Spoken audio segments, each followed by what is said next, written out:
Ako, ang advice ko sa kanya is this.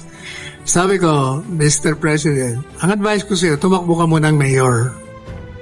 Dahil kung ayaw ni Basting tumakbo, kailangan mo ang Davao. Pakita mo na you're leading that. Kasi yung Nograles, sinisira siya ng mga Nograles, mga walang utang na loob eh. Pagkatapos siyang bigyan ng posisyon, pagkatapos siyang hindi ginantihan ng ginagawa sa kanyang paglapastangan nung nabubuhay pa yung ama, yun, niyayari siya ng gusto. Sabi ko, tumakbo ka mayor. And then, sa 2028, mag-resign ka, tumakbo kang vice president ng anak mo.